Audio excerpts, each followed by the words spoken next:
Welcome back. You're tuned in to News Central's live coverage of our Democracy Day as Nigeria celebrates 26 years of uninterrupted democracy.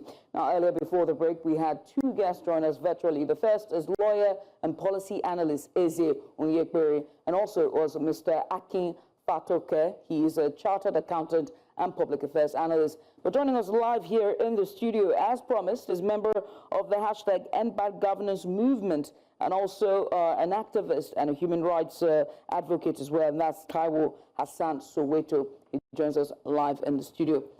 Taiwo, hello and good afternoon to you. Good afternoon. Dakwa has been wishing everyone happy Democracy Day, so I should do the same and wish you happy Democracy Day. Well, I would not take that greeting, because I think it's better we say happy non-democracy day. No, I'm not with you there. We shouldn't joke with our lives. This is not democracy. Otherwise, we'll be making a mess of the memories of the hundreds of Nigerians who died in the struggle against the annulment of June 12th. This is not what they fought for. This is not what they died for. And so are you saying that this, what we have, which is, you know, voting a president that has been voted for, a House of Assembly that the members have voted for, it's just a ritual? In fact, we know for a fact that, you know, elections, the votes are not even counted. You know, the INEC is under the control of the ruling party. Those are heavy allegations you're making. They are heavy allegations. They can take me to court if they want, but I'm saying the reality of every Nigerian person.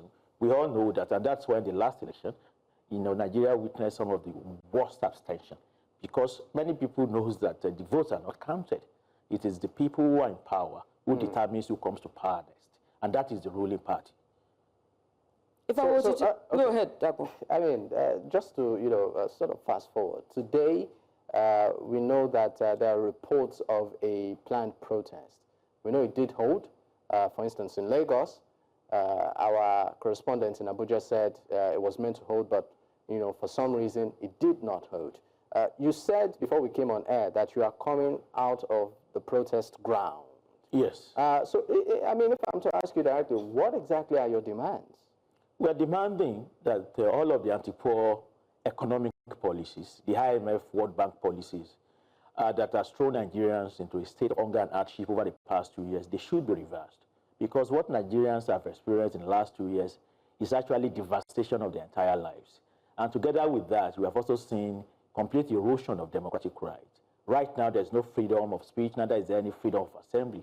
So we're also using today to say that if today is truly Democracy Day, then we must begin to see actions being taken to restore the right of Nigerians to be able to speak freely. That was what the protest we had today, you know, was all about. But of course, we all know what happened in Lagos today. The ruling APC came out with their members, you know, who were mobilized with 3,000 naira to come and demonstrate. You said they were mobilized with how much? With 3,000 naira. Do you have that? Do you have proof of that? Because we discussed with some of them. Some of them actually eventually joined our protest, but the idea was to come and challenge our protest. Actually, some of them, you know, because, you know, not all of them are that shameless. You know, some of them, because of this kind of speeches we gave, trying to show to them that what they are doing is actually, you know, they are trying to destroy not just the country, but the future of their children. Some of them came to join us and we got this information. They were mobilized by the APC apparatus and they were brought down to the Keja Bridge to say that Nigeria is moving forward. President Tinubu is performing. With 3,000? With 3,000 naira. Yeah. That was what they did. So what we want to say today is that, first and foremost, President Tinubu threw Nigerians into a state of unparalleled hunger, and right now, he's beginning to weaponize that hunger by using teachers to mobilize average Nigerians to come out to the street to deny their real existence. Some of those people will get back home with that 3,000 naira, and they will still see that they are not able to solve any of their problems. And that is why we pity them, and we are calling on them that rather than accept this pittance, you need to join us to actually fight to defeat this government of hardship and penury and poverty. Let's leave Hassan and go to, of course, our virtual guest. Yes. Maybe we should go to Akin Fatunke. Yeah, right? Absolutely, yes. From an economic standpoint, I mean, you are a chartered accountant, and I mean, when it comes to numbers, you are pretty much solid there. How would you say this administration has handled the economy? French will say, and no two sides wins an argument. My brother has just come to vent naturally. I think I can understand that.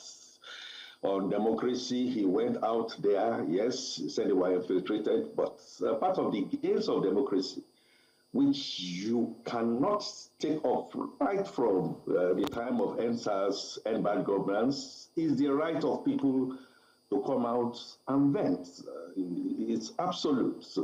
I mean, the only thing I would say from the economic perspective is you don't continue to do the same thing and expect different results. I also agree that you should not be the judge and the jury in your case. Economically, I would say that we are moving in the right trajectory. Like I told you when I started, I said, it's like marching on the same spot or marching backwards. Economically, we were living a bubble. We were being wasteful. We were not earning revenue commensurate with our level of consumption.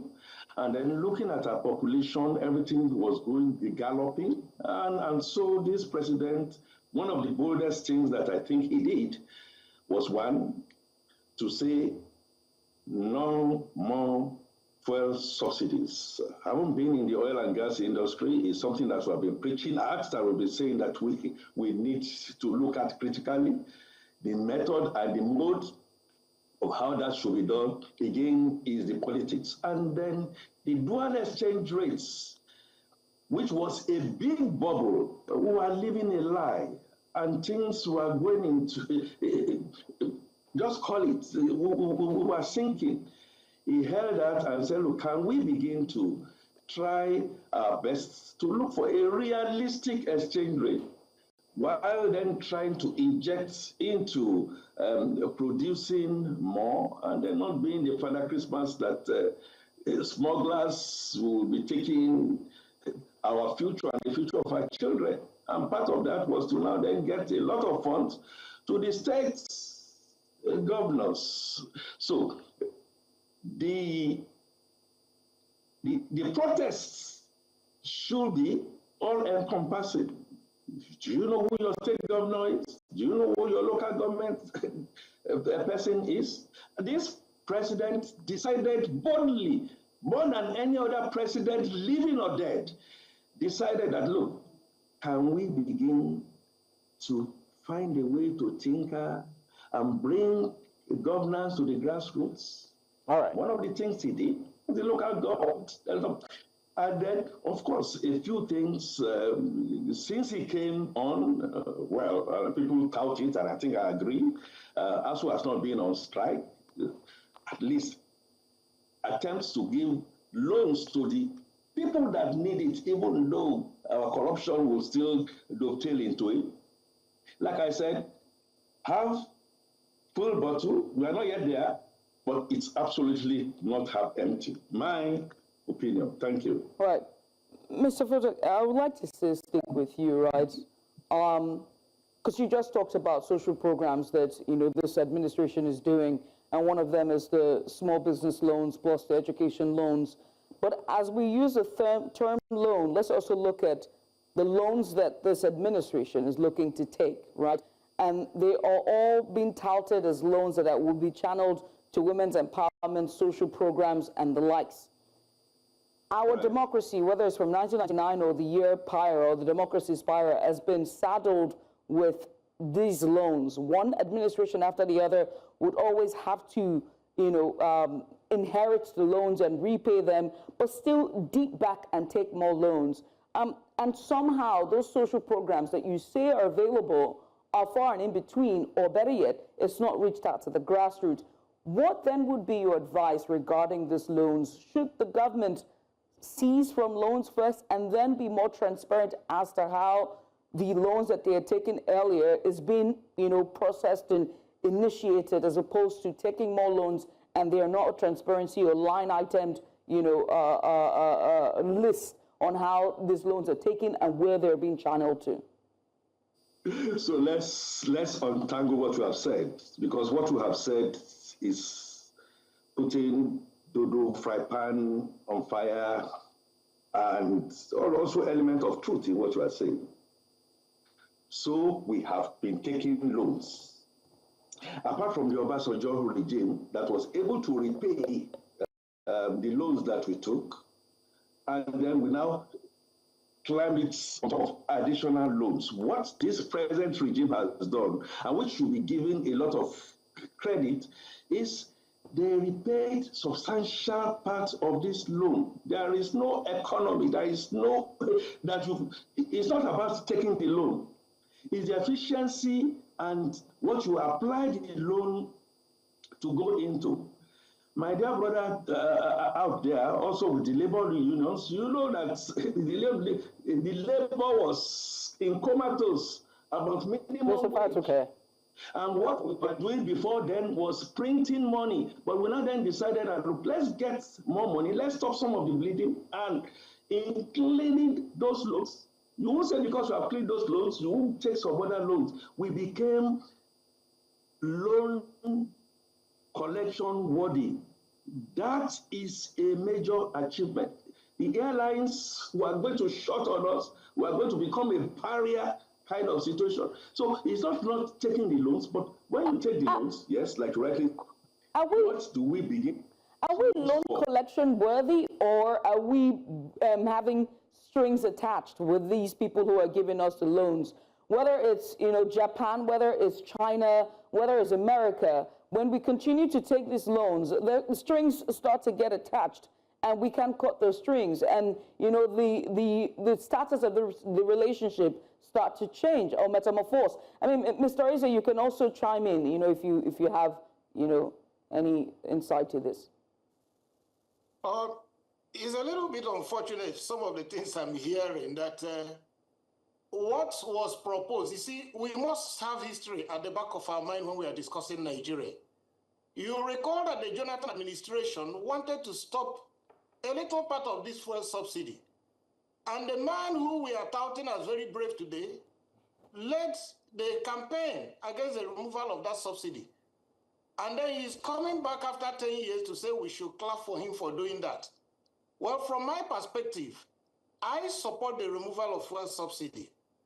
I also support the flotation of the Naira. But these things should have been planned and sequenced. If you are removing fuel subsidy, which is taken away from particularly the poorest of the poor, what are you bringing with the right hand to assuage them? Like I always point out in my interviews, when the malign Gogol General removed some pennies in fuel subsidy, Abacha in those days, he set up a PTDF, which was headed by former President Muhammadu Buhari. At least we saw some roads, we saw some hospitals, we saw some few things. All right. Jonathan did the same with Shopee. Where is the investment structure of the Tinubu presidency with the hook, line, and sinker removal of fuel subsidy? Okay? And this should have been sequenced in such a way that you don't just remove subsidy and float the Naira, because whatever gains you have made from removal of fuel subsidy, floating the Naira reduces the value of the currency. All right, Barrister Onyekpere, you definitely pick up from there. I sincerely apologize for interrupting you, but we need to, of course, cut to a live feed right now to MKO's residence, where we have our correspondent there on standby to speak with Professor Anthony Killer, is the chairman of the Patrons. Bennett, great to have you.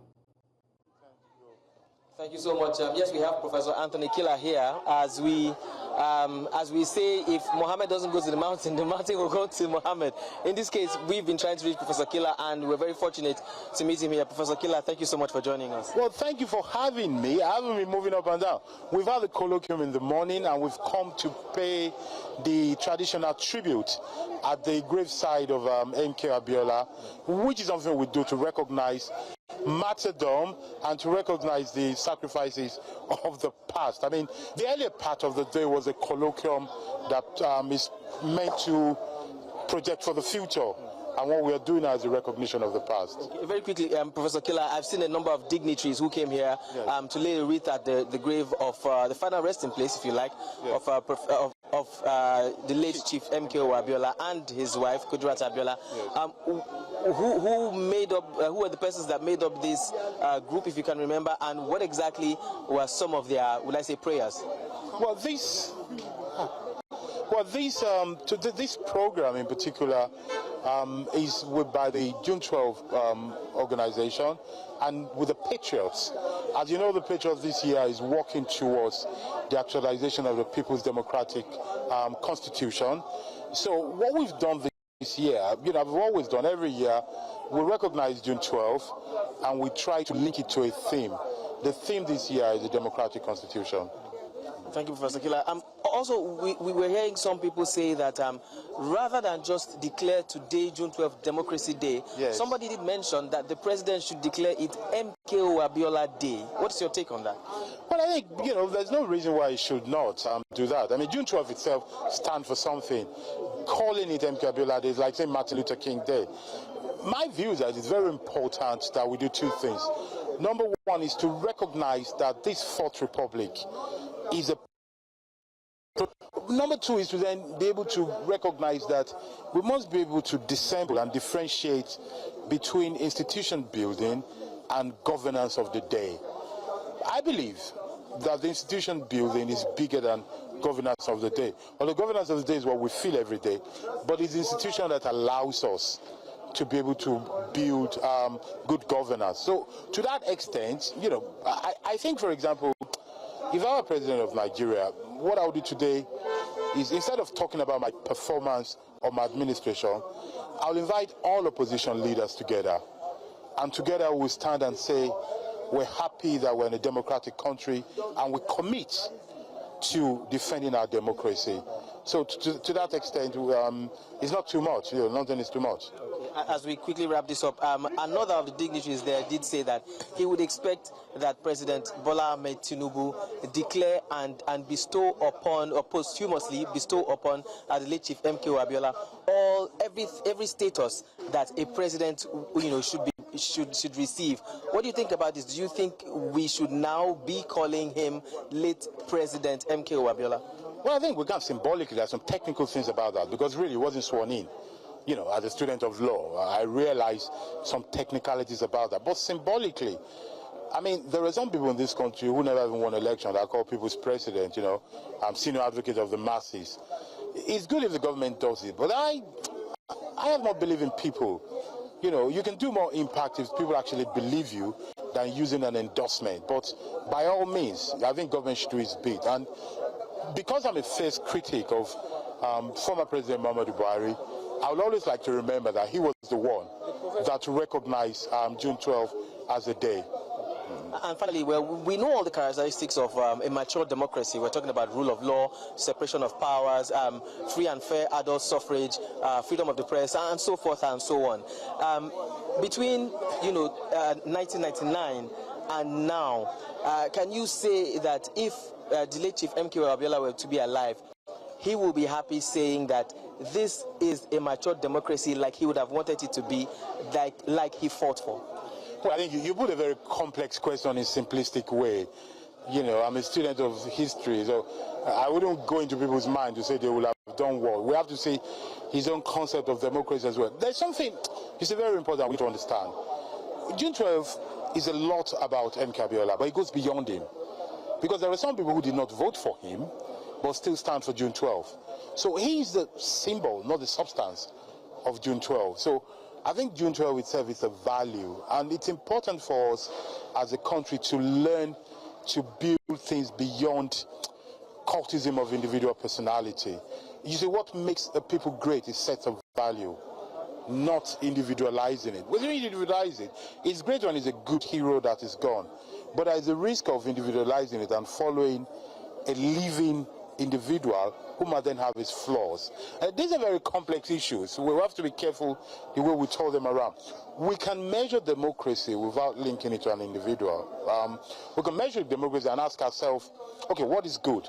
We've been able to from 99 to today, hold an uninterrupted regime of democracy. That's a first. That's a good thing. But we then need to look, how truly free are we? How free and fair are our elections? How inclusive is it? how strong are our institutions? Those are things that we need to ask ourselves and not, become particularly despondent, but to analyze rigorously, realistically, so that we can keep improving. We can keep improving. And I say this to, some people I'm always criticizing government or anybody. My joy is improvement. And whatever we do in life can always be improved.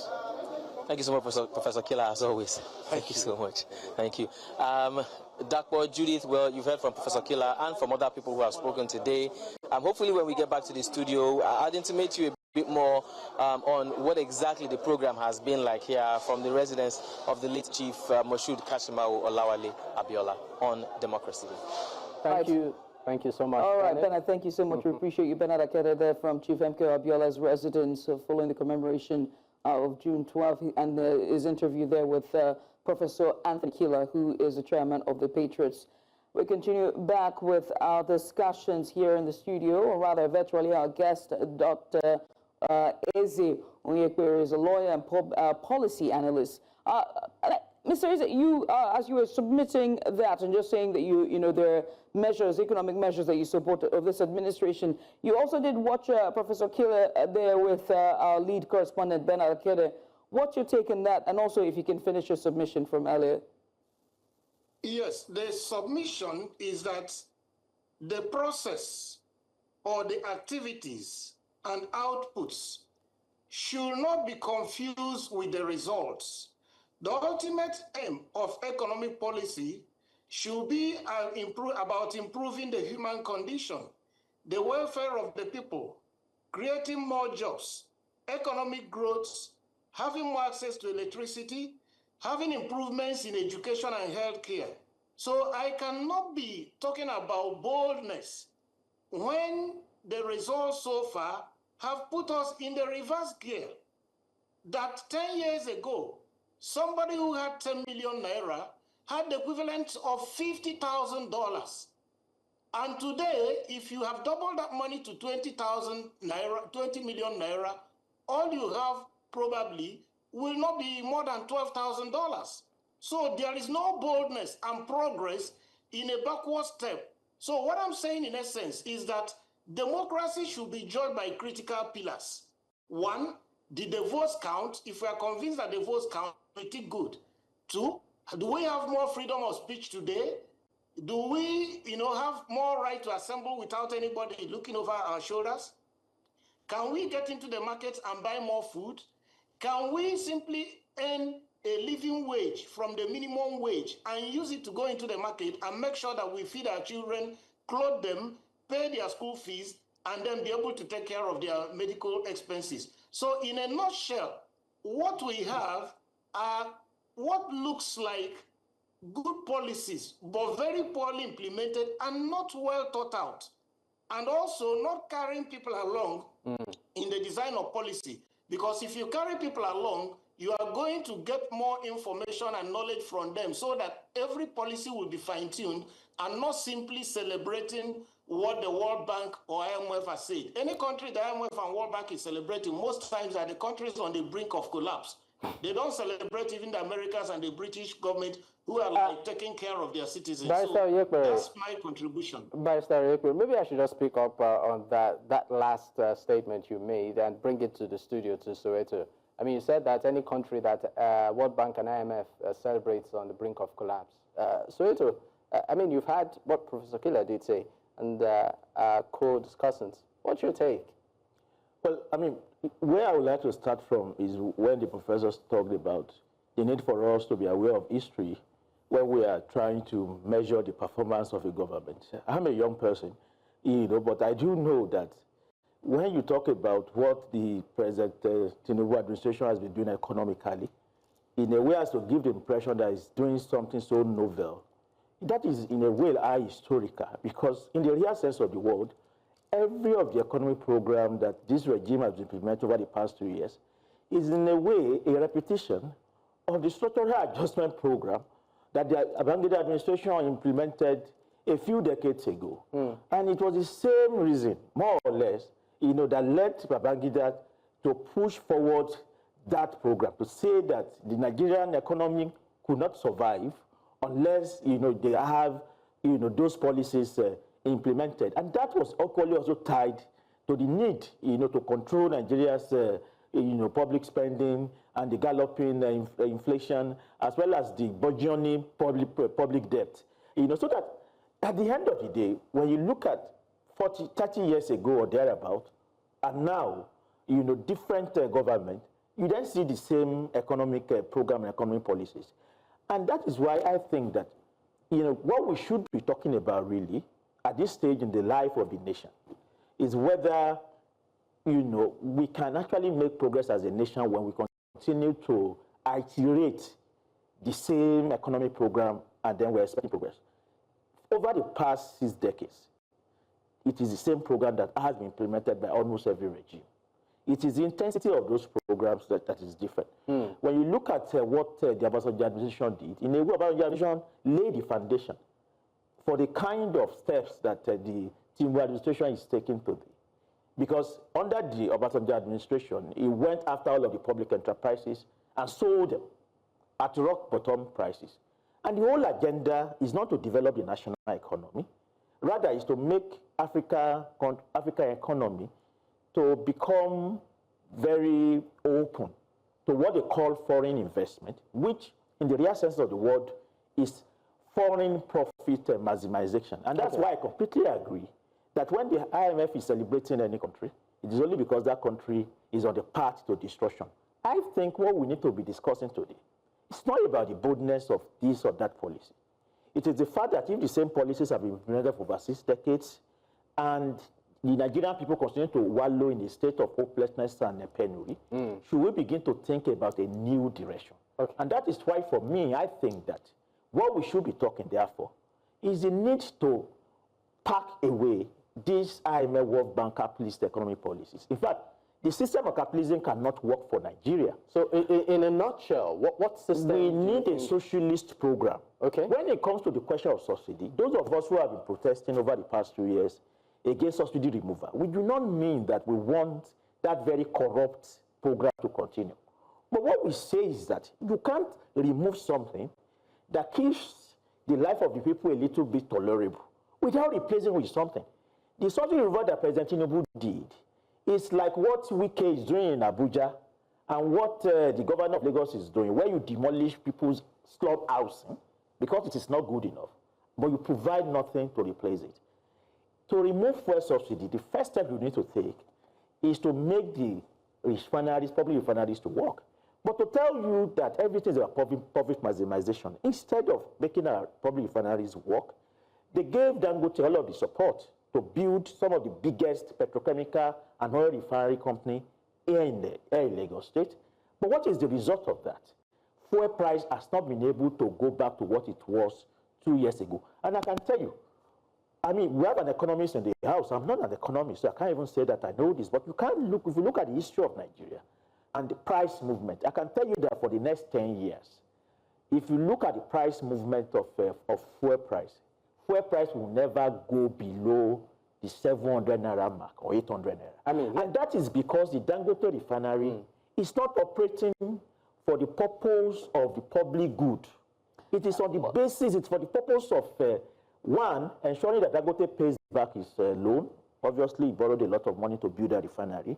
And secondly, to build his own wealth. And that is why, Dangote's wealth, alongside that of Otedola & Co., tripled in the past 2 years, while the poverty and hopelessness of the Nigerian people became worse over the past 2 years. It's a hard question at the end of the day. Yeah, but one has to be certain that Dangote himself, it's a private entity. It's his business. He's a businessman. He's a capitalist, and of course he has to make money to quell. But he built that refinery with government resources. Right. So you pay back your support. investors. I don't think that we should have Dangote in the chopping block. But let me also switch gears a little bit this time and talk about our democracy. But most importantly, two things: the electoral process, which was what Hassan raised when he first came into the studio, and that the election, but most importantly, the trust deficit that we see in our electoral process with INEC and the electorate. And then secondly is the juggernaut that APC has become in the last 12 months. and what this means for the future of democracy for Nigeria. Now, we do know that the parties, whether it's PDP, Labour, SDP, or even ADC, or individuals like Atiku, Obi, and El Rufai, as well as Amechi, are trying to form somewhat of a coalition, even though the PDP refuses. But one thing is certain, there's a coalition and it's coming. But what does this mean for the future of democracy in Nigeria? So let me start with you, Mr. Fatunke, and then Mr. Eze, you go ahead. Yes, Judith, you're so right. So can we shift it?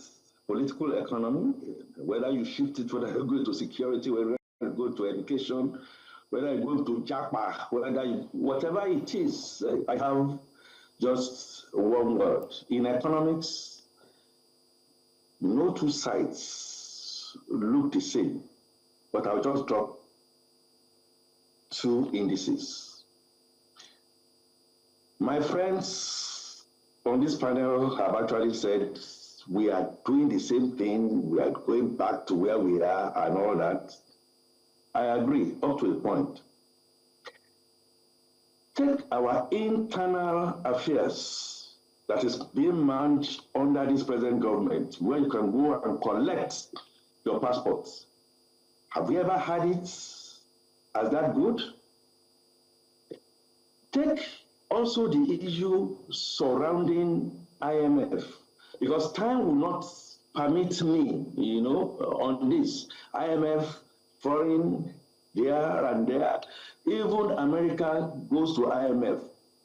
Like I said, it is what you take from it. How you apply this that matters. But if you are not bankrupt, and you can pay what your grandfather and grandfathers and people who have despoiled you have been able to mass, and you'll be able to clear it, something goes for it. Now back to your point, Judith, our electoral process. Take it from me, and I'm going to make it very, very brief. 2027 is coming. 8 years after 2027, with the same mindset that we have, we aren't going to get anywhere. Go and do your collation, call APC, call them one party state. The president has said that will not happen under his watch. What is fundamentally missing is either because we are analyzing, or those who are outside, we are lying to ourselves. Nigeria is not operating under the truism of we all coming together to resolve the leadership question. If you make a leader to come from a particular region, the others will be at arms. An elite consensus, including the youths, we must recognize the fact that it goes beyond the elections, it goes beyond the political economy, it goes beyond education, to go to the root cause, and which is one of the things I will be prescribing. I will be expecting from somebody who I think has shifted the paradigm in boldness. Nigeria is negotiable. Nigeria is negotiable. We must renegotiate Nigeria and tell ourselves the truth. Professor Killer was talking, and it's my friend. He's talking, he said, look, it's not a question of what have I achieved, and I think I agree. What have I not achieved is continuous improvement. And the continuous improvement that I'm expecting here, talking to you realistically, is the fact that we are not united in tribe, we are not united in tongue, we are not united in whatever it is. We must resolve that, get a fertile ground, and let each person go develop in whatever way they can develop, and then we decide what we are going to put at the center. Thank you. All right, I think I'll just pick up from what you said. You said that, you used the word, you said Nigeria is negotiable. I would direct my question to Barrister Onyekpere. Now, Barrister Onyekpere, I mean, this, of course, is a question I've had on the lips of many people, and I'm going to ask you directly. I mean, today's Democracy Day, great, kudos. And we're having this conversation asking what we have benefited so far as a country from, democratic system of government. But looking at our makeup, our tribal makeup, religious makeup, background, tradition, and, what have you, would you say that Even though it's a difficult question, but I think it should be asked. Democracy, would you say that's the best system of government for us? Our diversity calls for democracy. But democracy should not be a reason for suppressing some set of Nigerians or for not allowing the votes to count. If you recall, we have tried to make improvements to our elections, like when we said we are going to bring in transparency through the IREF portal. And INEC went about making a song and a dance out of IREF. And of course, a lot of public money was voted. At the appointed hour, INEC switched off the part of the portal that had to do with the presidential election while allowing the other portals that were being used maybe for House of Representatives and Senate to go on. And one had expected that the Supreme Court would say no. You said INEC switched off the portal. I mean, that cannot be substantiated. They did. Not here to paint anything black or white. He was given an assignment, and he said there was a glitch. As we speak, the details of that glitch is not told to anybody. They switched off the portal. I'm not here to paint black or run around any story. So I'm asserting that the portal was switched off by INEC. And because of that, the billions of naira that were invested in transparency was lost. And as we still speak, you remember what happened in Lagos State. Some Nigerians were actually told not to come out to vote.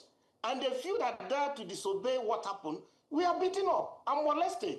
So when we speak about our diversity, we must anchor it on the truth. And so since we understand we have that diverse tendencies, I expect that people who have been clamoring for decentralization, like the Tinubu faction of the Nigerian elite, has been clamoring for decentralization for so long. Now they have power, I expect that decentralization to happen. State police have been in the cooler for so long, I expect it to happen. We now have the Supreme Court tell us that local governments should become autonomous, they should receive their money directly. But as a matter of fact, more than 6 months after that judgment, not a single local government have received a kobo. So in essence, the leadership have to be true. And the quality of that leadership will also determine what happens. For instance, Yar'Adua came out boldly to say, yes, I've been elected president, but I can confess that there was something wrong. He was human, he was truthful, he was good to himself and to Nigeria. I recognize that there was a challenge with this election. Setting up the Ways panel, which unfortunately before they reported for him to implement, God called him. But look at what happened during the last election. Does it inspire faith? Does it inspire confidence?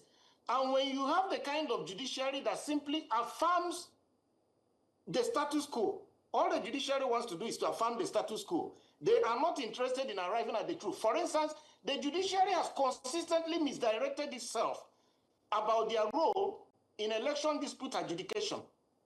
If you ask me what is their role, the role of the judiciary is to determine among the candidates who have contested, who came before them, who actually won the highest legitimate votes in a free and credible election, and not in some technical rigmaroles and interpretations that says somebody had the IREF portal, he shut it down, you now put the onus to prove that there was a problem on the man who had no access to the portal. So in essence, both the judiciary, the executive, and the legislature, they must reject their thinking if this democracy has to survive. Okay, I'm still going to stay with you. Floating along. Okay, Barrister Onyekpere. Otherwise, there will be challenges. Okay, I'm still staying with you on this. Now, just like what Judith did say, you know, as part of our question, we are seeing a gale of defection, you know, from the opposition parties to the ruling All Progressives Congress. And many are beginning to question the implication of this on our democracy. I would like you to speak to this, you know, particularly when it comes to the issue of multi-party system in a very healthy democracy. What is happening is showing the shaky foundation of the civil rule or democracy, whatever you call it. It's not fathomable that a vice presidential candidate of a major party will simply run away from his party into the party that is ruling the governance of the day.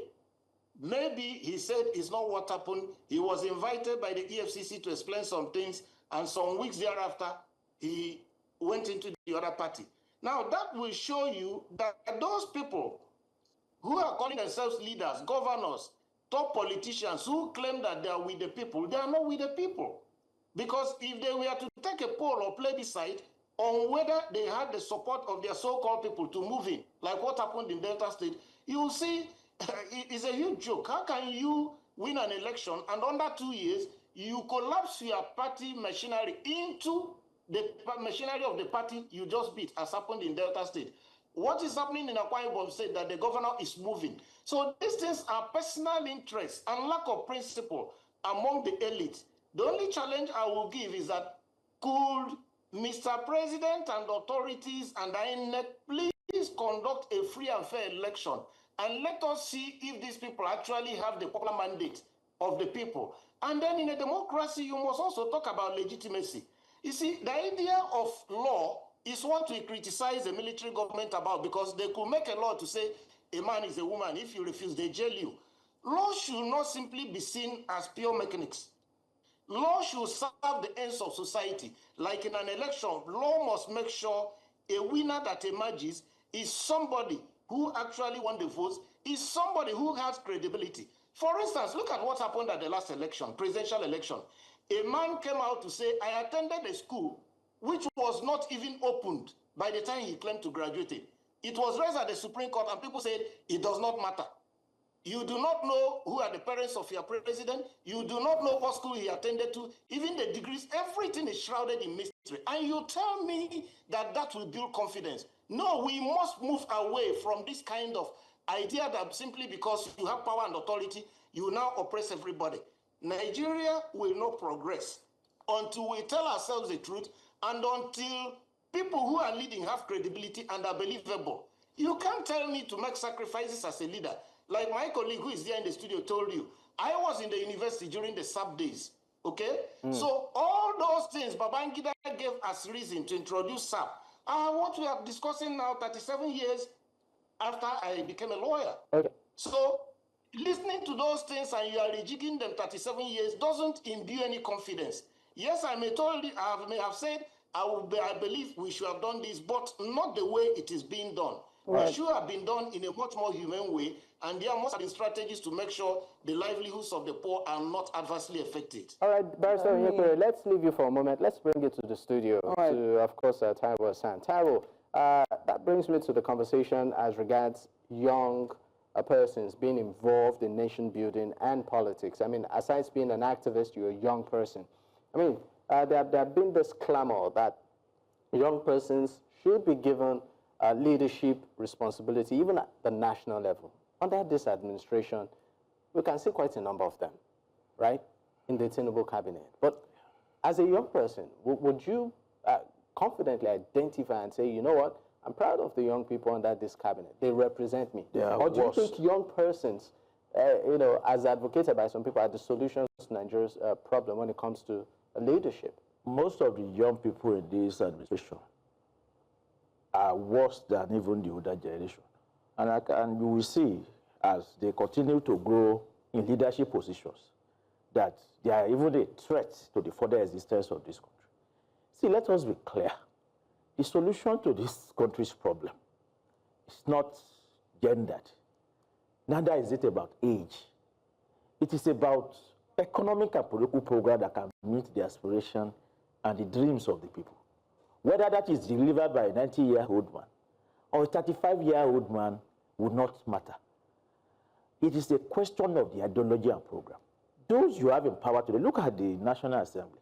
Look at many state assemblies. There are actually a lot of young people who are there. But what positions are they taking? What policies are they supporting? In what way are they empowering young people? Rather, what you see is that they have also joined those they met in power, you know, to continue to, you know, loot the resources of the country while implementing policies that does not in any way, you know, inspire any confidence. So, which is why I think that we have to really go back to the question of what are the needs of this country and how do we meet it? And interestingly, the question of young people being in governance is also always been put in an historical way. Many of the people who are leaders of Nigeria today, when they were introduced into political office years ago, they were as young as 29, 28. Even some of the military rulers. How old was Obasanjo when he was an head of state? How old was Muritala? How old was General Buhari when he was an head of state? So that I think that it's not a question of the age. It's a question of the program. And those we have in the cabinet, in political leadership right now at the national level, I know a lot of young people at the National Assembly who are not in any way inspiring any confidence. 2 years ago, when first subsidy was removed, what was the position they took at the National Assembly? In that National Assembly, you have had the president come there, to get endorsement for very, very corrupt and unjustifiable environment, including one to get to build a solar system for the president himself when the entire country is in darkness. Those young people in the National Assembly, what position did they take in that respect? So I think we have to return back to the question of a systemic change. And that is why when you see the banner of our protest today, we're not just talking about reversal of this or that. We're also asking for system change. Because we have been in this crisis for so long. We should not begin to now deceive ourselves that this so-called minimal progress that people are pointing to is what will take us out. In any case, there's actually no progress if you actually look at Nigeria very, very well. And I'll give you an example.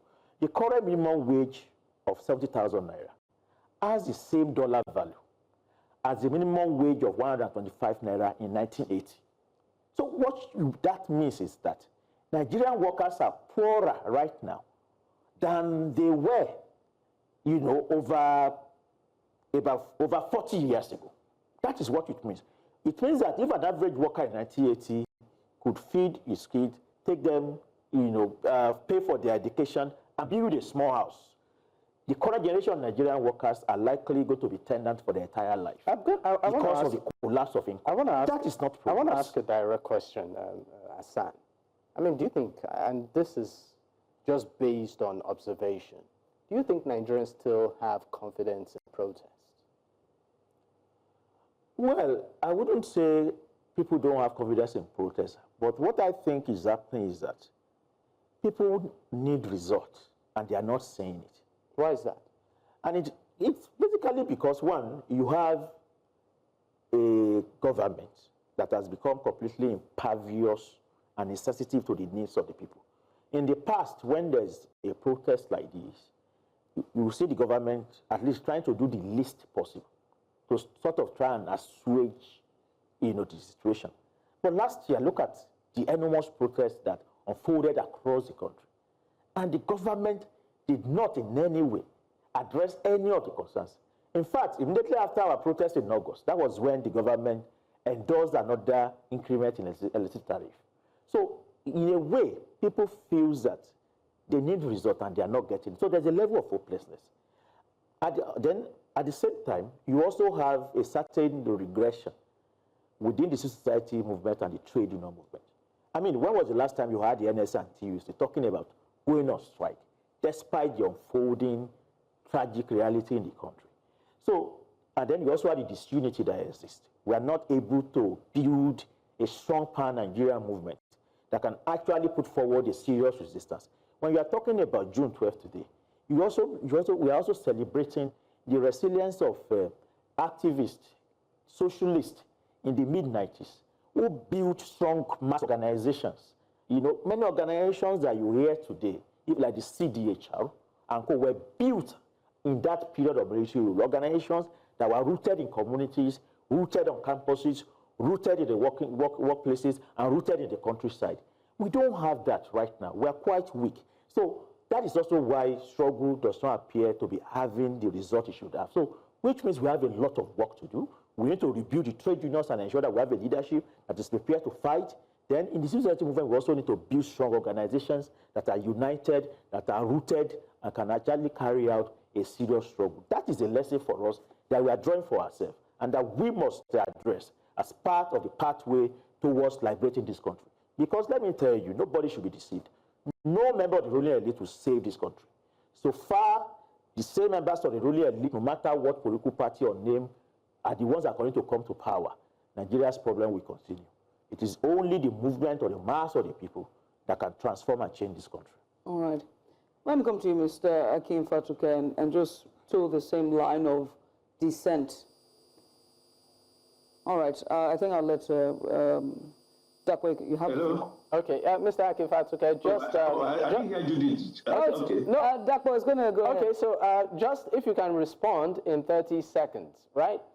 Moving forward, I mean, if you were to sort of give an advice, you know, in a nutshell to this administration, where you feel it can better improve the lives of citizens, what would you tell them? 30 seconds, quickly. Beyond the truth I have told, that I don't think many people of my age, my younger ones, and those who are my seniors who agree that we are in a contraption that is not only lying to itself, will continue to lie to itself, and we're going to get good results. But I like something which I want to pick from what the young gentleman, who I like to also be my friend, because I can learn from him. Well, if he decides that he can learn from me too. He said, what we need is systemic change. You put the question to him directly. He was talking about institutions, he was talking about, you know, clean the audience table and all that. That's exactly what I am prescribing. We must recalibrate this line that we are talking about Nigeria. And that takes me also to my friend. I don't agree with him. He has a right to say what he has said. Give the example of Lagos. It's always interesting when I hear about Lagos, and I agree. Lagos is an entry point, very, very important. But Lagos is not only Nigeria. So if we are talking about mismanaged elections, it also happens when I told you from the onset that it's a matter of tribe, tongue, and religion, depending on what sides you belong to. I do not believe, for the life of me, that we have elections in this country, in any part of this country, including Lagos, where a candidate will score 99% because of the area he comes. It just does not all go well. And for me, whether you take it and you say judiciary, like you said somebody switched off, you are trying to caution. They said, well, as far as it's concerned, Mr. Fatunke, I mean, I don't. I know you have a lot to say, right? But we really need to manage time. Just also, I'd like to know Barrister Onyekpere's thoughts in 30 seconds. Well, my first step is that Nigeria is like a very unconscious victim. So we must first of all try to bring it back to life and begin the diagnosis of what exactly are the critical problems that we need to, take action on. But the first step to bring it back to life is to have a credible leadership. And that credible leadership can only be had if there are free and fair elections. So if you ask me, one thing we need to do to at least some form of first aid is to get a leadership that can agree that there are challenges. And then with the people, begin to solve those problems one by one. Once we don't have a leadership that is transparent, that is accountable, and that is ready to carry everybody along, then we will continue in this same story until thy kingdom come. All right, thank you so much. We, of course, need to go on a quick break. When we definitely return, we would continue. But before we go, Soweto, 30 seconds too. Do you have anything to say? Well, it's just to say that on occasions like this, we are able to reflect, on the journey of nation building. And I think that the first thing we have to do is to call things by their right names. And I think that what that means is first and foremost to say that you can't continue to do the same thing every year and expect, a different result. Over the past 6 decades, what has been proven so very clear is that this capitalist economic system does not work for the mass of the people. We need a systemic change. And that is why we are demanding and mobilizing for a socialist change. I think that the Nigerian people need to take a stand to say enough is enough. And that requires coming together and fighting for a new Nigeria, a Nigeria that can be one of our dreams. Thank you very much. All right, thank you so much. We'll go on a quick break. When we return, the program continues. Stay with us. Many thanks for staying with us. It's still News Central special as regards Nigeria's Democracy Day, which is, of course, today, 26 years of uninterrupted democracy. I still, of course, have a plethora of guests today, and we'll be discussing issues as they abound. Judith is still around. Judith? Oh, yes, indeed. We will continue with our live broadcast of in-depth analysis as regards the country's democracy. 26 years of uninterrupted democracy. Well, joining us live here in the studio is Agba Jalingo. He is a journalist and also public affairs analyst. He joins us live in the studio for more in-depth analysis on democracy. We've talked about economy, we've talked about the rule of law, we've talked about the future of democracy, we've talked about dissent as well and protests in our phase of the economy. But another part that we're yet to look at is the fourth estate, and that is freedom of press. And first of all, Mr. Jalingo, it's good to have you join us live here in the studio. You first of all have faced it. You know, you've been through the fire when it comes to dissent, freedom of speech, freedom of expression, press suppression, but most importantly, the Cyberbullying Act, or the Cyberbullying Act, Cybercrime Act, I beg your pardon, that has now been wielded as a form of silencing, if you will. But I want to start with your overview of the fourth estate and this dispensation of our democracy. Well, summarily, I would say that, in my own opinion, the media under the military seemed to me like they were more rugged, more determined, and more inquisitive. Since the democratic dispensation in 1999, there seemed to be some form of mob mentality in the media, and most of the people who do the job now do see it as a tool to change society. Under the military, most people who veered into journalism saw it as a tool to change society. It wasn't just a job to earn a salary. Everybody knew that calling yourself a journalist, calling yourself a press person under the military was very, very risky. Today, everybody that has a Facebook timeline has a smartphone is a journalist. You couldn't call yourself a journalist under the military and get away with it. It's like calling yourself a comrade now. Every Tom, Dick, and Harry will wake up and say, I'm a comrade, I'm a comrade. Those things were not common under the military. But these days, it is not like that. And it has affected us a lot because the politicians are not taking us serious any longer. They always see us as some of those people that you can always pull out from the drawer whenever they like, because the determination appears to have gone. And those, like I said, who are carrying the pen now, their goal is not to change society, it's to earn a salary. I mean, still staying on that, let's look at, so far, particularly restricting to the, democratic dispensation, the role of human rights when it comes to it being upheld, and how we've seen protests come and go, happen.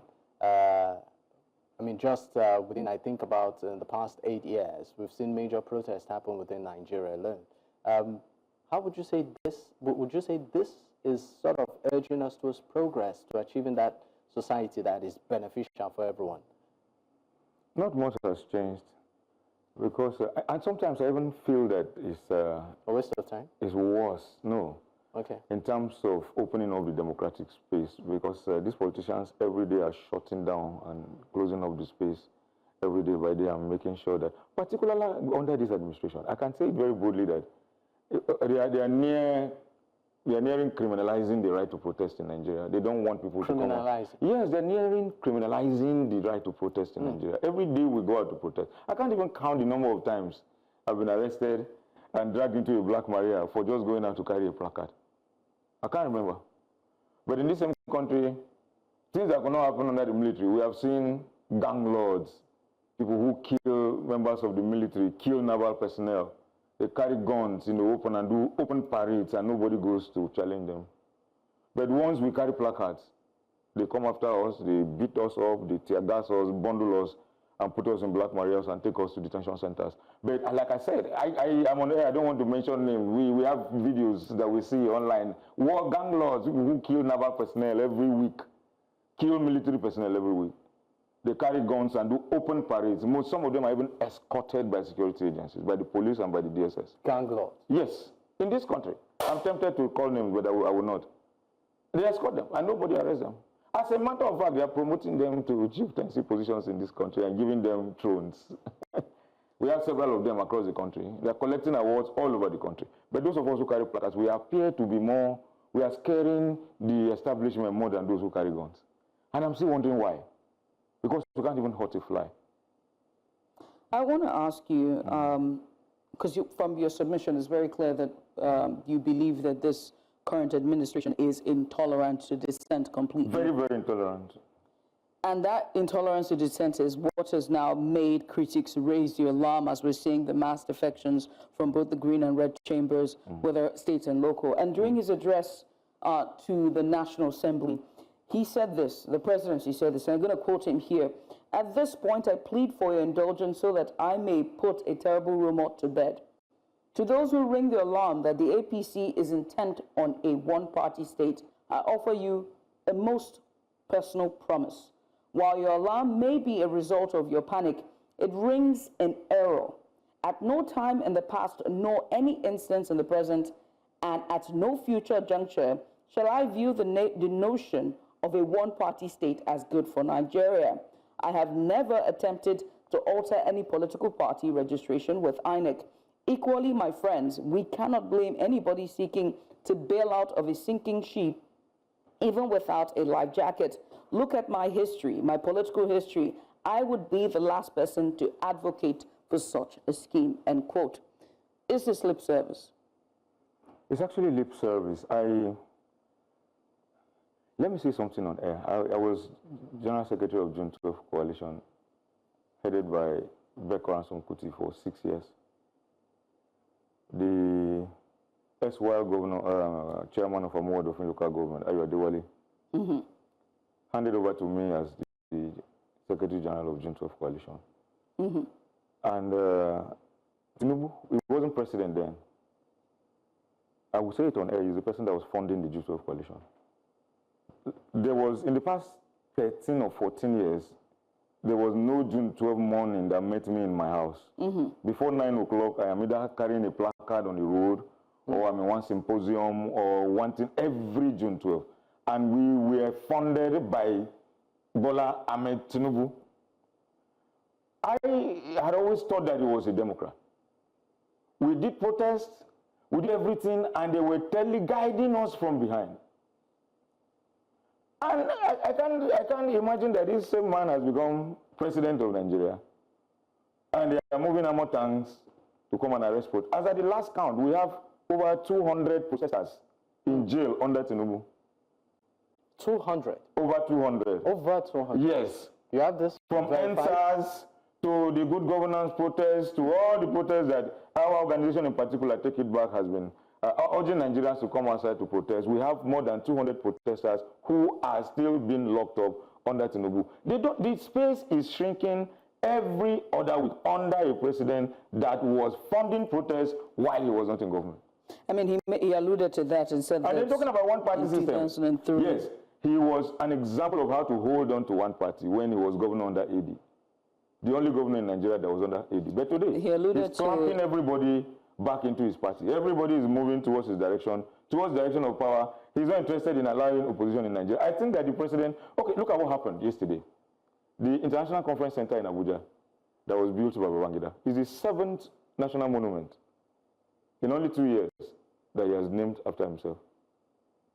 I don't think that's a Democrat. Right. Tinubu Polytechnic, the airport in Niger, in Minna, the immigration house, the biotechnology center by immigration, the ICC now. Babangida built the ICC for 240 million naira in 1991. He didn't name it after himself. You came to renovate it and spent 39 billion. That is 163 times the cost of constructing it. 163 times. So am I claiming and you decided inflation? to name it after himself. Am I claiming inflation? this thing, 1991 till now, to make it we're still state talking that about the second decade. Look, we're not talking about 1 century ago. I got to make a case. And you have to spend 163 times the cost of building a monument to come and name it after yourself. Mr. Jalingo, I'm in a tough corner. I'm the press. I have to make a case, right? And so, I mean, now that you're even bringing infrastructure into this in this whole conversation, there's going to be 17 days of inauguration of projects in Abuja, right? Infrastructural development. We've also seen some inaugurations, although they're phased as a complete 30 kilometers, they do the inaugurations. And this administration has said they're done fairly well in infrastructural development. Okay. I'm not going to say whether they've done it yes or no. I'm not going to ask that question. But what I want to ask is where our politics is standing. Why does our politics seem to use infrastructural development and legacy projects as the metrics for doing well? Well, that's actually not a bad idea. Infrastructure is one major calibrator for the success of any government. We see what China is doing with infrastructure development. We see what India is doing and the rest of other countries that are struggling very hard to catch up with the West. And I think that it wouldn't have been a bad idea in Nigeria. We love to see good infrastructure, but the problem is that our leaders are consistently lying to us about what they are doing in terms of infrastructure.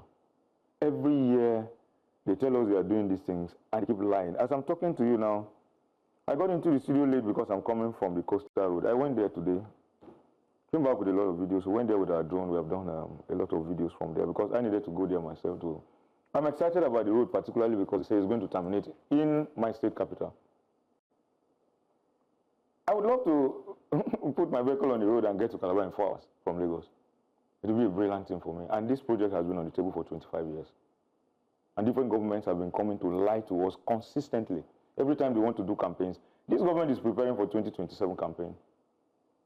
And they have started again by using this road to lie, that they have done 30 kilometers. I went there. When you measured, was it 30 kilometers? They have not done 30 kilometers. How many kilometers did you measure? At best, maybe 20. The first phase is actually supposed to be 42.7 kilometers. The contract was awarded to High Tech for 1.3 trillion naira. Right. That's like 43 billion naira per 1 kilometer. Right. That's like the most expensive road in the whole world. 43 billion per 1 kilometer. If we divide 1.3 trillion. Now you say you have done 30 out of the 42. Most of the, even the 20 that I'm talking about that we saw, most of it is one lane. Work is still ongoing. And then there's a gap between this side and the other side of the road. And that one is not even up to 10 kilometers. So my question is, as fantastic as the project is, and with the good intention that this president has to start it, why are you in a hurry to commission a portion of the road that is not even completed? Why are you in a hurry? And in any case, if you are commissioning 30%, 30 kilometers of a 750 kilometer road is just 4%. 4% of 750 kilometers. That's what we are talking about. That means if you are going to be commissioning 30 kilometers, 30 kilometers, 30 kilometers, we will do 25 commissionings in 25 years, every 2 years. It will take 50 years to finish that road. So every 2 years, they have spent 2 years in office. We use 2 years to commission 30 kilometers, another 2 years commission 30 kilometers, another 2 years commission 30 kilometers. We are going to do that for 25 years because it will take 50 years to finish that road at 30 kilometers with 2 years in office. That's the statistics. All right, let's leave you for a moment, Agba Jalingo. Let's go to our virtual guest, Akin Fatunke, who, of course, is an accountant and a public affairs and a chartered accountant, that is, public affairs analyst. But thank you for staying with us. Mr. Great. Mr. Fatunke, let's talk about of course, some of the projects this administration has launched or commissioned, and some it has in pipeline. Agba Jalingo did say that quite a number of them are named after the president, even though it's public funds being used to finance many of these projects. What's your take on this? And one pivotal question Judith did ask, as using infrastructure solely as the metrics for performance, by many of our leaders. Well, again, Kolo mentality, but in that Kolo mentality is also a positive. And like my friend Agba Jalingo has said, it's important. It's investment. You can't continue to consume. Depending on what infrastructure you are capable and able to deliver for the long, long, long term. On the issue surrounding some of these assets, some of these infrastructures, being named after Mr. President, I am 110% behind what Jalingo said there. He said 100%, I put additional 10%. It just does not make any moral, if you ask me, moral justification for that. Again, the way of politicians, like a small child, he suddenly found himself winning a jackpot. Here, there, I'm there. I never thought this will ever happen. Well, I never thought this will ever happen, even though I aspire for it. And then you got it in your hands, and then the next thing is you start to dance palongo up and down. I agree, absolutely, it is unnecessary. I know it is politics. I know it's issue of politics. I know it's also something surrounding the fact that my second year, come and see what I've been able to do in 2 years that has not been done in the past 30, 40 years. If you get what I'm trying to say, again, that is where the sense of maturity comes into it. Thirdly, he also talked about, okay, all right, so I think I heard him say that he believes that we should have infrastructures, but that we keep on lying against that. It's Agba Jalingo will be telling me that he's hearing such lies. Well, he actually said politicians all through this while. Politicians will never change, whether here in Nigeria or whether outside. They will always continually want to pull the wool over our eyes. What we need, therefore, to do is to get institutions, and in getting those institutions is getting the first right steps by being at it. Judith, I was happy that you read to Agba Jalingo, Mr. President, coming to make a personal promise again. Yes, we've had a lot of promises. So we won't blame the Agba Jalingos. I'm only using Agba Jalingo as just a point of contact. It's not alone. Many of us in Nigeria who have our heads properly screwed will hardly want to take what the politician says and believe. However, Sigmund Freud, made a bit of a distinction that, look, yes, I don't believe you. I don't think he is going to come. But what I'm not going to do is to continue to agonize and agonize. Perhaps the sweet gang will come up. Perhaps something that you never believed was going to happen will happen to get a procurement in place. Now, the Honorable Minister for Works, and please let me delineate it. I consider him as one of the poster, actors in this regime, has continually tried his possible best, I think, to try and tell us why it had to be high-tech, where the gap that Agba Jalingo was talking about, that they has to cure that. Whether we believe or we don't believe, well, we started, we put our hands on the plow. I would rather organize, like they're trying to organize protests. No, I mentioned this to you in person. Protest is fundamental. It is there. It has its own shortcomings, no doubt about that. Agba Jalingo and my other friends will also know that infiltration comes in. You have to look at it and make it a bit local. Amongst those people that are protesting are the people that you see, like he revealed, during the Tinubu's time. Stay behind and be behind, that is pushing, young people. Yeah, you have to keep your eyes wide open. I will go a different way. Like I said, I will do exactly the same thing, but I'll do it indirectly. It's not just about Bola Ahmed Tinubu. Yes, I agree, it's the federal. What about the states? What about his attempt to go to local government? Why are we not occupying certain areas and say, yes, this is exactly what we want? and then we do it exactly the same way, and then our voices are heard. Okay, yeah, so next year we do another one, our voices are heard. That will not, my personal opinion now, it will not get in there. You know, I told you from the onset, I told you a basic truth that I do not expect anybody, including my peers, including my seniors, to look at me and say that maybe I've taken some approach.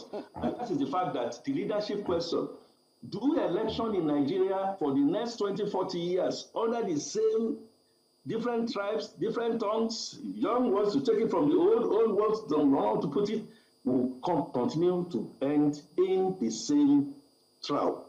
God bless you. Right. I just wanted to, many thanks for submission there, Mr. Fatunke, but at the risk of making a case for Mr. Agba Jalingo, we do know that one of the reasons why he was in custody of the police for a long time was because he spoke truth to power regarding leadership in his home state, and that is Cross River State. And so when we are talking about truth to power, I think that he's also done his bit when it comes to grassroots level and local government level as well as state level. But let's go to, we'll want to take this report that was filed in by our correspondent Igbalani Omoni regarding Democracy Day. Take a look. June 12, 1993, Nigerians across the country went to the polls to elect a new president, with MKO Abiola, a business mogul and the presidential candidate of the Social Democratic Party SDP, emerging as the clear winner. His campaign garnered the support of an estimated 14 million Nigerians who were desperate to end the cycle of military dictatorships that had plagued the nation. We don't want Babangida again, and we want MKO. Who's MKO? Abiola. Despite the overwhelming mandate from the people, the results of the election were never released. In a shocking move, the then military head of state, General Ibrahim Babangida, annulled the election on security grounds, claiming it was necessary to save the nation. These decisions sparked nationwide protests spearheaded by civil society groups who alleged electoral fraud. The people's voice that will be heard and will be heard and will be heard again. The protests left hundreds of protesters dead, and MKO Abiola was subsequently arrested and imprisoned on charges of treason after declaring himself the lawful president of Nigeria. Incited the public to insurrection and attempting to topple the government. Tragically, MKO Abiola died in prison on July 7, 1998, under suspicious circumstances on the very day he was reportedly due for release. This time, our preliminary opinion is that the death was due to natural causes. I'm surprised and I'm shocked, and it's still unbelievable. I can't believe it. His death was a devastating blow to the pro-democracy movement and a stark reminder of the sacrifices made in the pursuit of democratic ideals. June 12th, that day of liberty, that day of freedom, that day of nationhood is the day that we must remember in Nigeria.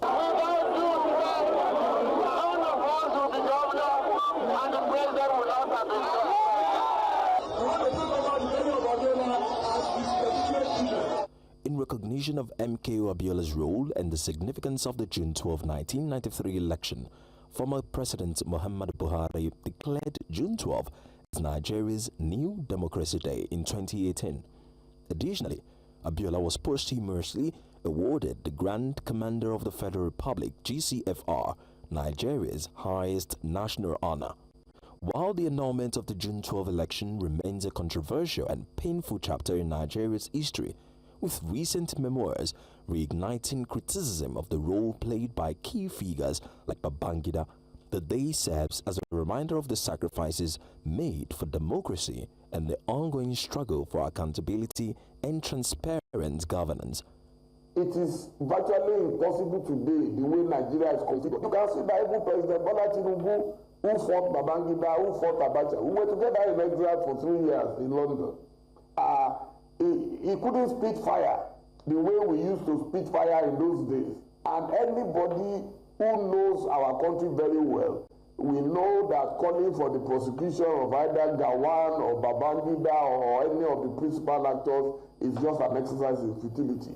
The practical thing now is that we must find a way to make sure that such an event does not repeat itself and that we truly forgive ourselves.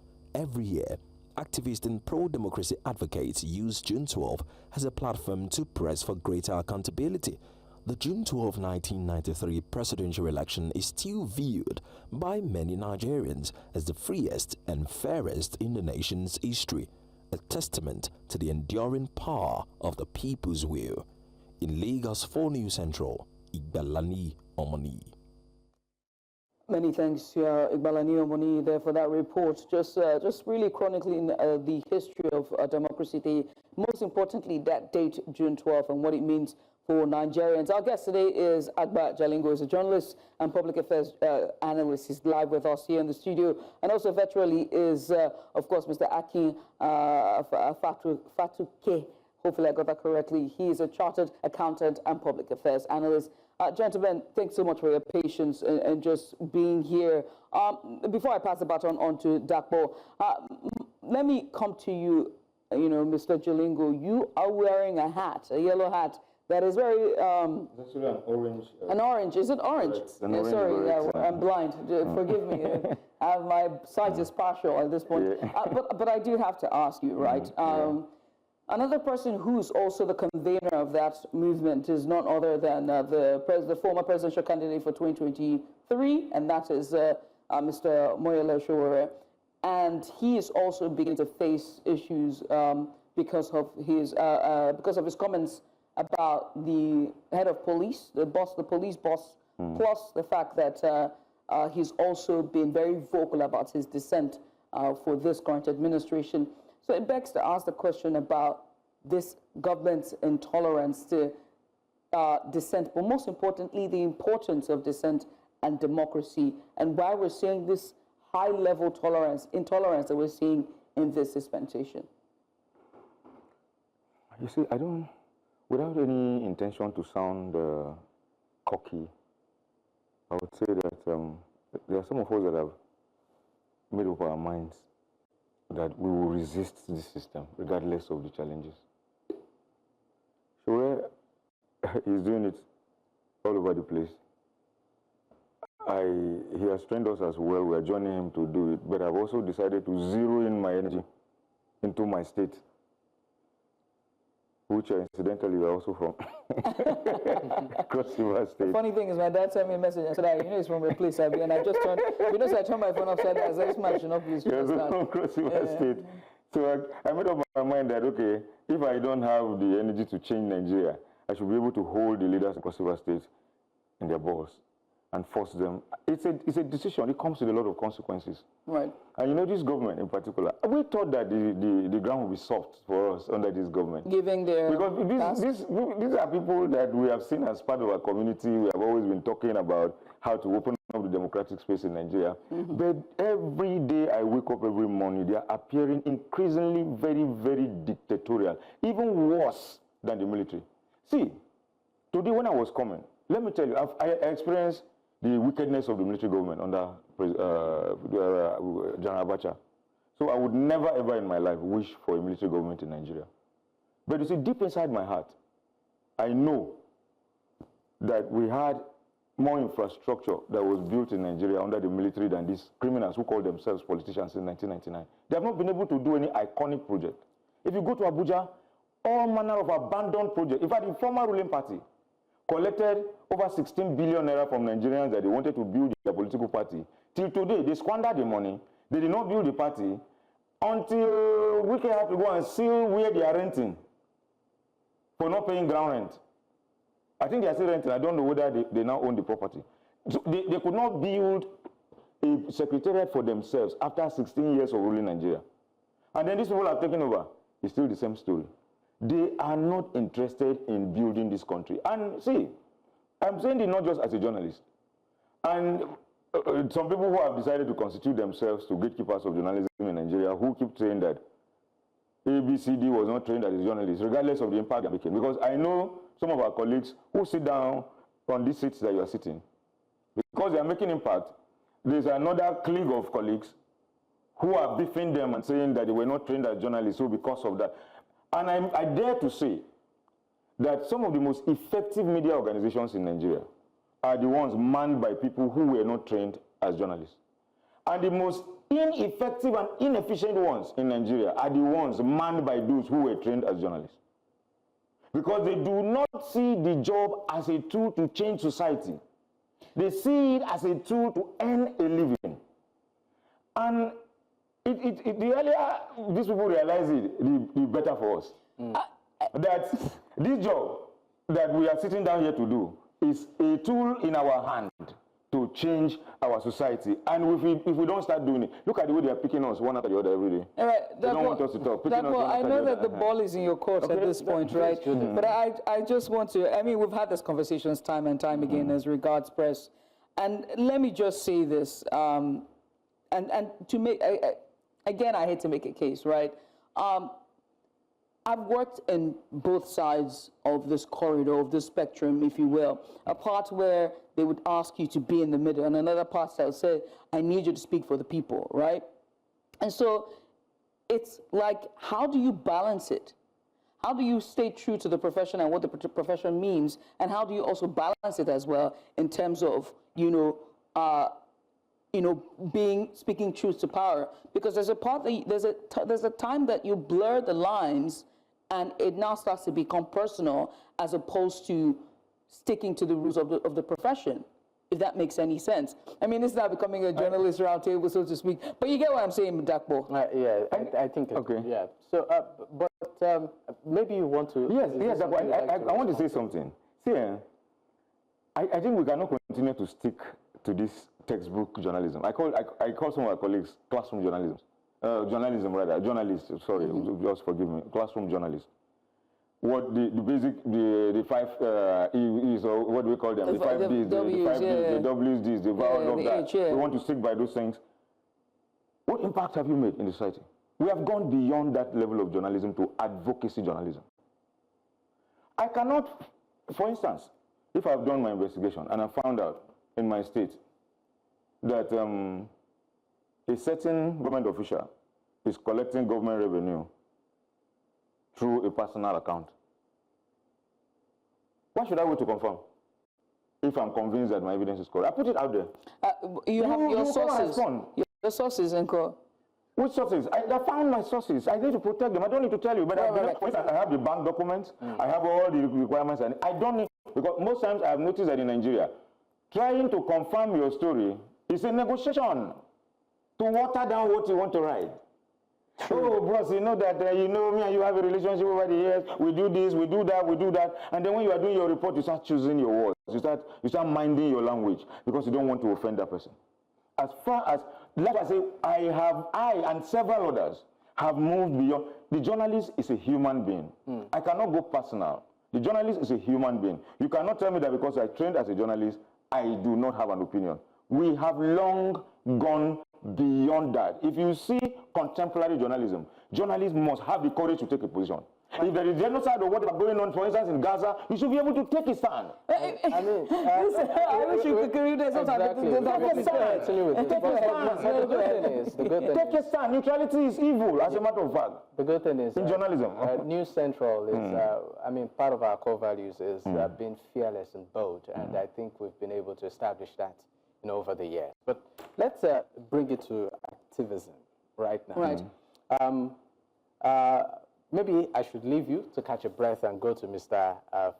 Akin Fatunke, who, of course, is joining virtually. Mr. Akin, you might want to maybe respond to some of the things that have been said, but let's look at will I call it economic progression or projection? Permit me to use that word. Ahead in the coming weeks, in the coming months, maybe in the coming year. We know that this current president has continued to tell Nigerians to endure, adjust, manage. I mean, the list is endless. There is joy coming, right? And Nigerians are really, eager, anticipating for that joy. So I'm going to put it to you, from an economic standpoint. You seem to have given the administration a pass mark in some of its policies. But in practical terms, and I'm talking about the average man's pocket right now, How soon do you think this joy will come? That's a good question. Let me, in passing, agree with Judith and my friend Jalingo. Yeah, on what we are talking about before. I am not a journalist, but I have had to interfere with journalists, whether broadcasts, whether print, and what have you. But we must always try and understand that we must draw boundaries.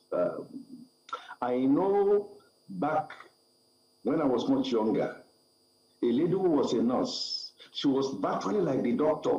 She was so trained, she will even be putting the doctors right. But that doesn't still make her a doctor. In terms of drawing, the boundaries, like I said, like Agba Jalingo said, yes, nobody is going to stop you. For instance, if you have your facts and you have your fingers, but you see, because we are operating within the rule of law, then you can then come back and say the law, you are not going to be able to get things. You can get them watered. If you looked at what Fela Anikulapo Kuti has done, 28 years after he died, he went to prison. And then you see, remember that song? My people are not afraid. They are afraid. They don't want to die. They don't want to. Just yesterday, he was, ushered into the Hall of Fame. 28 years after death. Nelson Mandela, what have you? He's either here or there. But I know we have OAP. I will not on-air personality. That's what some people call it, and all that. And then you are doing you are still also doing your best. I agree with you that we are following your trajectory. And a couple of people in your station, be very fearless. The only thing I know is that while you are being fearless, you are also being sensible. Be careful to ensure that whatever it is that you say against a particular person, you can, defend it in the court of law on the economics front, and what we should expect. Therefore, Judith, Agba, and Nigerians listening to me, it is a matter of a perception of trust. If I know that I am suffering and I'm bleeding, and I see a medical doctor that comes in to come and, take a treatment, and that medical doctor is just chewing gum, roton cheeks, singing in Afrobeat and stuff like that, I will be shaky. I'll be shaky. But if I saw somebody who is sober, who is coming with what I want to describe as personal character, an example, and I am told that this particular person will still go and consult somewhere, it will take 1 or 2 or 3 years, I will still feel very much comfortable with this particular person. What is lacking, like I said, is that directionally, we have been living a bubble. We have been telling lies to ourselves. We have been saying tomorrow is for the youth when we know we are lying to them. The youth have also been telling us that no, just get yourself away when they know that for you to get an orchestra, the white keys and the black keys. It is just that mindset that now tells you that, hey, wait a minute. You are asking me to tighten my belt. And I look at Mr. President. He comes to Lagos or goes elsewhere, and he has 20, 30, 40 cars. Is that helping himself? Something is fundamentally wrong with that. And I look again at a functional minister. Yes, I dare say a functional minister in Nelson Wike in Abuja, doing all the things that he needs to do. Please, let's forget about they all still, whether you are on the right or your left, you are NGO, you are whatever it is, everybody says still. And then I begin to see you in a Rolls Royce. What are you, what exactly are you trying to tell me? Do I need common sense to not tell me that you are sorry, I shouldn't use that word, that you are not a very serious human being? Do I say, for instance, please pardon me on this, because we are looking at, do I look at a personality like Gregory Peter Obi, that I also know, like I know Bola Tinubu, that his lifestyle has been such that, very frugal. When I see that kind of person, he kills on the line. I don't know whether if he becomes president it will change, but he kills on the line. He does Why do you think I would not want to trust much of a person like that? He may not have the wherewithal of the deep-rooted to resolve the fundamental questions of Nigeria. Who will you then try to choose? I better choose somebody who will stay with me in the hut, who will not have electricity like myself, unlike others that we are seeing. My friend, Agba, and then you mentioned Showore. I will tell you just briefly a particular story because this is on television and Showore himself can verify. The same fella that I started my stuff with, he does something that you call, every year, celebration and all that. On a particular year, critical particular year, the celebration topic was on getting the younger people to get in. Showore was vying. Obi Ezekwesili was vying. Dorojaye, is it? Was vying, and quite a number of some, Atuche, there was also a lady at Atuche, and Showore, they were all put on the stage. The question was now asked, now amongst a whole lot of you, you must find a way to pick one person so that you can now then face the establishment. The place erupted and they were not able to pick one person. I'm trying to put something together. Whether it's in the profession, whether it's in the NGO, whether it's here and there, do like Bola Tinubu has done when he was in Lagos. He will say one day governor. Let's do a one-day arrangement whereby just put 5, 6, 7 different people in there and say, go choose your leader. The lawyers are not able to do it. I'm an accountant. I'm not sure we're able to do it unless I want to continue to lie to myself, because we all have this entrenched kind of interest. So on the economic front, everybody, I thought I had Agba Jalingo said that, I thought I had him, that look, yes, you may be talking about infrastructure, but we don't trust you. That is significant. We don't trust you. You've been lying to us all this time. Why should I trust you now? And then the person then tells you, well, I'm the only one that can help you. Otherwise, you are going to sink. Some people say, let me sink. I don't trust you. Perception is more than reality. And so we need a total moral change in such a way that, like I told you, because we are not capable of choosing who our leaders are, if the leader comes from the camp of Agba Jalingo, the other camp will say, no, we agree or disagree. If it comes from my own end, we agree to agree. So why don't we loosen out a little bit and then take a decision? Right. For instance, how do you, like Agba Jalingo said, Mr. Fatunke, clearly, in all fairness to this young man, and to the young man for that day, the APC is becoming a one-party state. When years back, under President Obasanjo, about 27, 29 governors were going into PDP, and he was asked, like you asked here, and he said, no, I don't see anything wrong in that, and all that. How then do we begin to trust? How then do we begin to trust? So it is that trust deficit. One, do all the things that we need to do by way of institutions and ensuring others first before us. All right, thank you so much. We'll cure it. I think the programs are in good shape. People talk about implementation. Yes, we'll find a way to implement it so that it gets. Mr. Fatunke, your point is well taken, but we are really pressed for time, and we definitely would be dropping the curtain soon. Thank you so much. But let's bring it to the studio quickly, Agba Jalingo. I want to talk on activism right now. I mean, some would say that activism, maybe, I know you made a lot of reference to the days of yore, talking about the military era, where, I mean, activism was out of passion and, if activists speak, the ground shakes. The impact was severe. But right now, it seems to sort of be watered down, according to some. According to me as well. Yeah. It's not a lie. Watered down, more of gender-based and maybe even less constructive. Has activism not been agenda-based? maybe politically, aligned this time. Yeah. As against, in the interest of collective good. You find out that at the end of the day, these people that constitute themselves as activists are actually, pawns for some politicians. So I'd like you to speak on that. Okay. And also the fact that some consider it as not being as constructive. Okay, your point, you come out, you're pushing out for a point, or you're pressing for a point.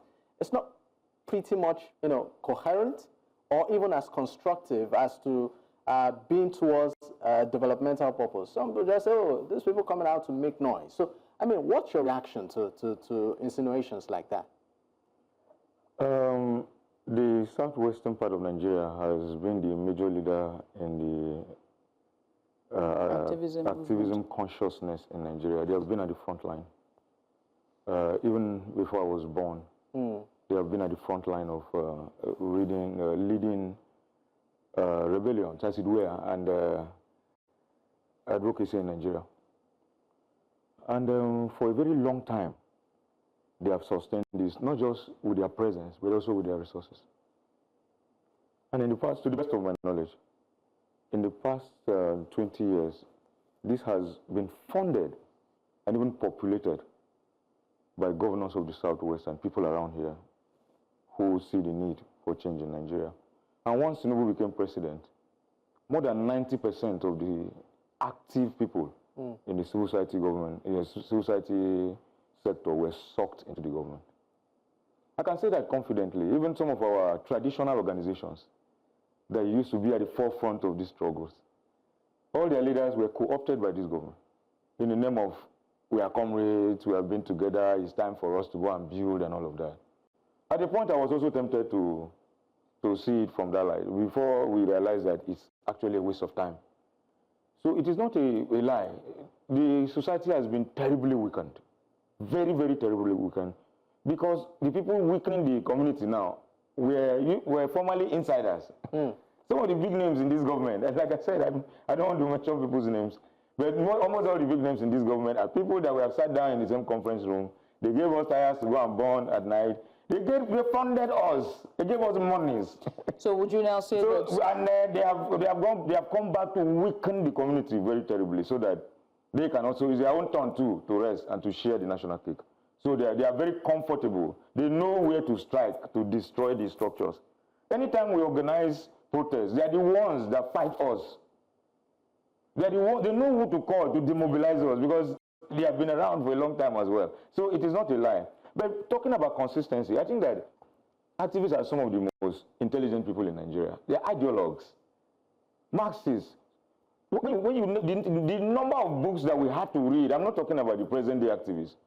They are some of the most intelligent people and the most coherent people you can hear in Nigeria. I can hit my hand on my chest and say that we know what we are doing. Talking about coherence. I think it's also because people have just made up their mind not to listen to us. They want to listen to the, like you mentioned, the NGO sector. That's why you made the mistake of using the word gender-based.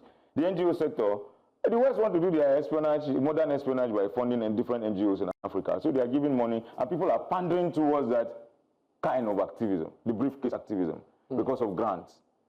People want money to be able to fund what they are doing, because the traditional sources that used to fund our activities have dried up. Right. So it begs to ask the question whether activism is for hire then.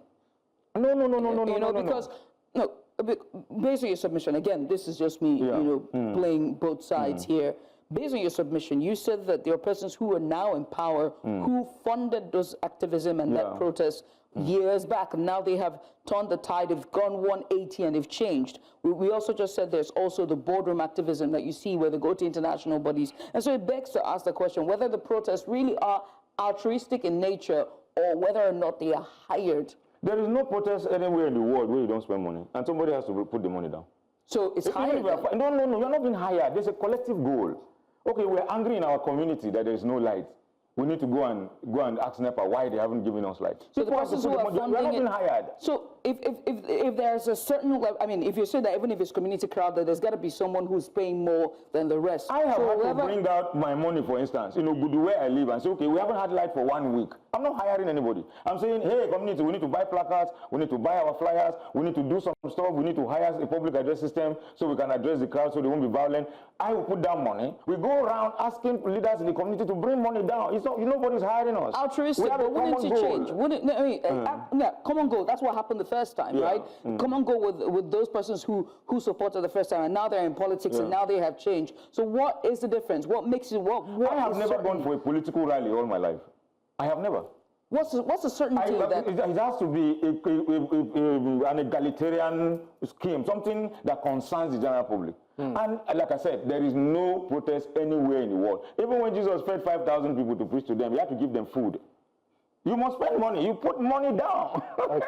I mean, and then let me also say, protest is also biblical, my dear brother, because the 11 tribes of Israel protested against King Jeroboam when he increased taxes after his father died. I understand we need to go, but before we go, 30 seconds, your message to the government and to Nigerians. Oh, beautiful. My message will just be to Nigerians. Periodic elections will not change this country.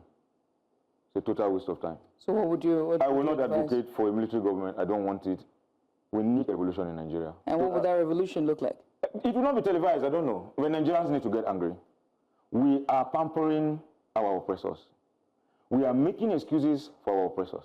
Oh, President Jonathan was a good man. His only people around him. Oh, President Buhari was a good man. People around him. President Tinubu is a good man. His people around him. Oh, Passenger was a good. Your local government chairman has a good heart. His people around. We keep making excuses for people who are stealing from us. We must get angry constructively and take our country back from those who have hijacked it. And for the government, see, they have to find a way to lead Nigerians right. We're not asking for too much. We're not asking for skyscrapers. We just want a country where we can be safe and be able to go out and earn a living and come back home. That's what we're asking for. And that's really, that's at the heart of this is what, I mean, gentlemen, I must say thank you so much for taking out the time to join us today on this, just in this part of this live series that we're doing on just dissecting Nigeria's 26 years of democracy, uninterrupted democracy. I wait for the point where we would move from talking about infrastructural development as the scorecard for our democracy to now being more ideological politics, where we're talking about free education, rights, abortion rights and women's rights, where we have moved past this. Until then, maybe another... Do you think Akpabio that is singing things are getting better for President Tinubu will legislate to change Nigeria? This Akpabio and this Tinubu. Okay. Wait first. Sorry. We're going to a short break. Our guest today, Agba Jalingo, is a journalist and public affairs analyst, as well as Mr. Akin Fatunke. He is Fatunke, there we go. He's a chartered accountant and public affairs analyst. Gentlemen, thank you. Let's go on a short break. When we come back, there's plenty more. Stay here.